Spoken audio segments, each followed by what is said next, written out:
Hello friend, welcome to astro economic classes. तो आज की इस वीडियो में हम बात करने वाले हैं चेंज इन क्वांटिटी सप्लाइड के बारे में और चेंज इन सप्लाई के बारे में। उससे पहले आप लोगों को जानना होगा कि सप्लाई क्या है। तो इसकी वीडियो का लिंक जो है हमने आपको डिस्क्रिप्शन में दे रखा, आप वहां से जाके पहले सप्लाई के बारे में पता लगाइए, फिर चेंज इन क्वांटिटी सप्लाइड और चेंज इन सप्लाई के बारे में आप पढ़िएगा। तो पहले हमारा चेंज इन क्वांटिटी सप्लाइड, तो सिंपल हम यहाँ पे बात करना चाहते हैं कि हमारा चेंज इन क्वांटिटी सप्लाइड होता क्या है। तो यहाँ पे इसमें सिंपल हमारे प्राइस और क्वांटिटी का रिलेशन होता है कि जैसे हमारे प्राइस में चेंज होगा वो ज़्यादा होगा या फिर कम होगा, तो उसकी वजह से हमारी क्वांटिटी भी जो है ज़्यादा या फिर कम हो सकती है। तो ये हमारा होता है चेंज इन क्वांटिटी सप्लाइड।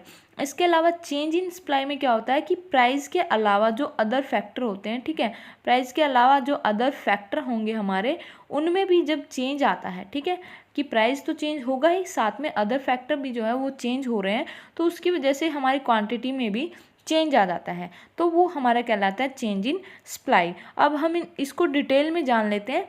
तो चलिए, पहले हमारा चेंज इन क्वांटिटी सप्लाइड। तो चेंज इन क्वांटिटी सप्लाइड में क्या होता है कि हमारे जो है प्राइस में वृद्धि होने से या कमी होने से, ठीक है, प्राइस इंक्रीज होने से या डिक्रीज होने से क्वांटिटी जब इंक्रीज या डिक्रीज होती है तो उसे हम कहते हैं चेंज इन क्वांटिटी सप्लाइड। ठीक है, कि सिर्फ क्या हुआ कि प्राइस की वजह से, प्राइस में चेंज होने की वजह से हमारी क्वांटिटी में चेंज हो रहा है, ये हमारा कहलाता है चेंज इन क्वांटिटी सप्लाइड। अब इसमें हमारे जो है दो केस होते हैं, एक हमारा होता है एक्सटेंशन ऑफ सप्लाई और एक होता है कॉन्ट्रैक्शन ऑफ सप्लाई। अब इन दोनों केसों के बारे में जान लेते हैं कि एक्सटेंशन ऑफ सप्लाई और कॉन्ट्रैक्शन ऑफ सप्लाई क्या होता है। देखिए, extension of supply, extension means होता है विस्तार होना, ठीक है, कि जब हमारी सप्लाई क्या है पहले से बढ़ जाती है, ठीक है, तो वो हमारा कहलाता है एक्सटेंशन ऑफ सप्लाई। इसमें क्या होगा कि जैसे जैसे हमारे प्राइस जो है इंक्रीज होंगे वैसे वैसे हमारी क्वांटिटी भी क्या है वो इंक्रीज होती जाती है, ठीक है, प्राइस इंक्रीज होंगे उसकी वजह से क्वांटिटी भी इंक्रीज हो जाएगी।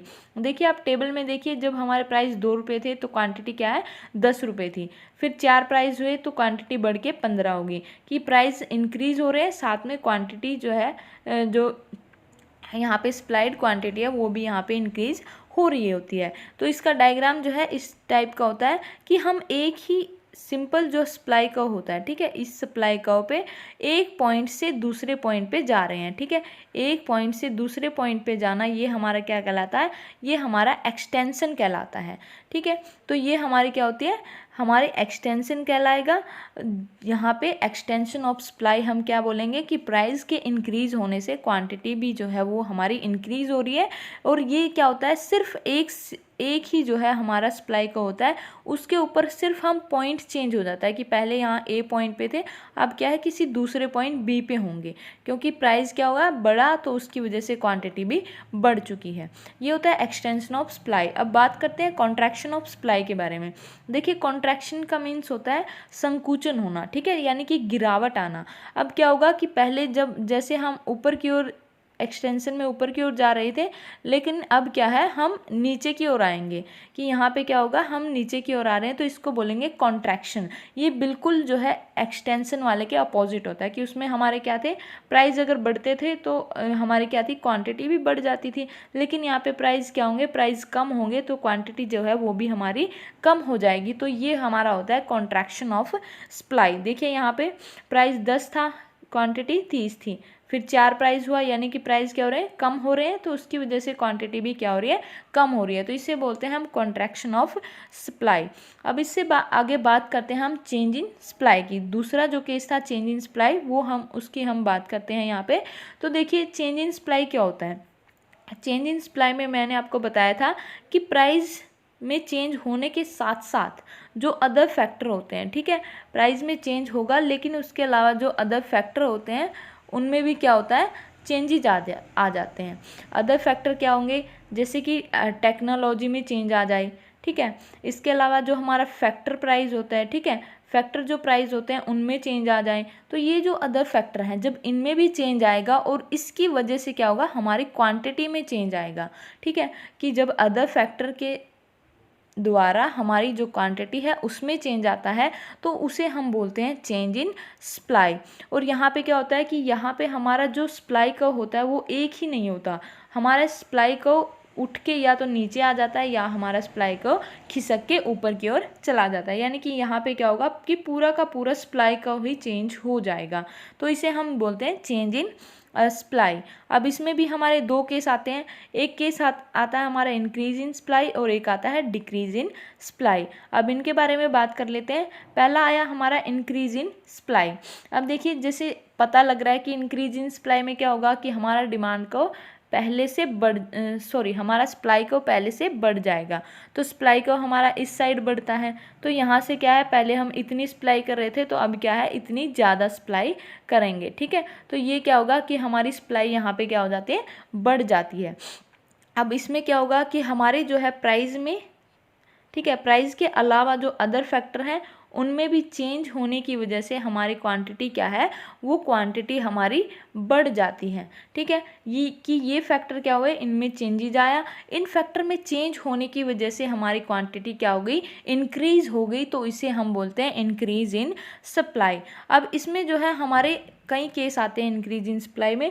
पहला केस होता है कि जब हमारे प्राइस क्या होते हैं, देखिए हम टेबल करते हैं जिसमें हम दो अलग अलग टाइप्स इसके करेंगे। पहला होता है कि यहाँ पे हमारे क्या है, प्राइस बिल्कुल सेम रहे। ठीक है, प्राइस सेम रहे और हमारी जो क्वांटिटी है वो इंक्रीज हो जाए। ठीक है, कि यहाँ पे हमारा डिमांड को कब चेंज हो सकता है, मान लीजिए 3 और यहाँ पे 3 हो गया।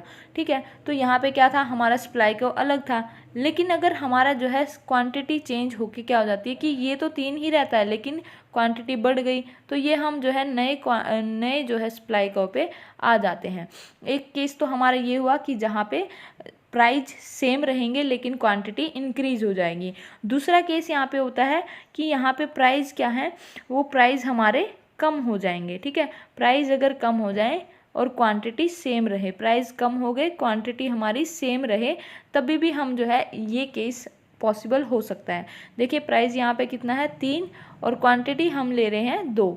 ठीक है, क्वांटिटी हमने ली 2, लेकिन बाद में क्या है कि 2 रुपये प्राइस हो गया। ठीक है, 2 रुपये प्राइस हुआ, उसकी वजह से क्वांटिटी रही सेम। तो ये दोनों केस जो है इसके अंदर पॉसिबल होते हैं और इनकी वजह से हमारा जो सप्लाई का होता है वो हमारा राइट साइड जो है वो शिफ्ट हो जाता है, जिसे इंक्रीज इन सप्लाई कहते हैं। अब करते हैं नेक्स्ट केस जिसे कहते हैं डिक्रीज इन सप्लाई। तो डिक्रीज इन सप्लाई में क्या होगा कि हमारे प्राइस में चेंज होने साथ में अदर फैक्टर में चेंज होने की वजह से जब हमारी सप्लाई जो है वो यहाँ पे क्या हो जाती है, वो हमारी सप्लाई डिक्रीज हो जाती है। ठीक है, यानी कि सप्लाई को पहले से कम हो जाता है। ठीक है, सप्लाई को पहले से कम हो जाता है तो उसे हम बोलते हैं डिक्रीज इन सप्लाई। अब यहाँ पे भी हमारे 2 केस पॉसिबल होते हैं। पहला केस होता है यहाँ पे कि हमारे जो प्राइस हैं, ठीक है, प्राइस सेम हो।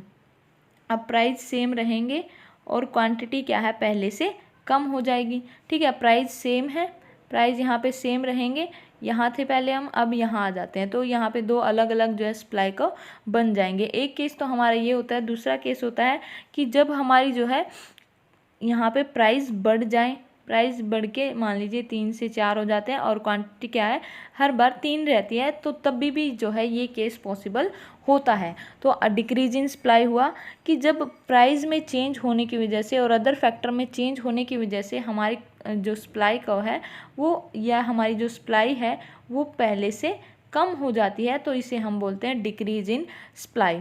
अब हमने इस वीडियो में मेन यहाँ पे सारे केस कर लिए हैं। ठीक है, तो यहाँ पे हमने किया पहले चेंज इन क्वांटिटी सप्लाइड और एक हमारा चेंज इन सप्लाई। तो इसमें हमने 2 चीज़ की, एक हमारा एक्सटेंशन था, एक कॉन्ट्रैक्शन इन सप्लाई। इसमें हमने किया इंक्रीज और डिक्रीज इन सप्लाई। तो ये हमारे 4 केस इसके अंतर्गत आते थे और ये इनको हमने बहुत अच्छे से समझ लिया है। अगर वीडियो अच्छी लगी है तो प्लीज़ लाइक कीजिए और अगर हमारे चैनल पे नए हैं तो हमारे चैनल को सब्सक्राइब कीजिए। Thank you.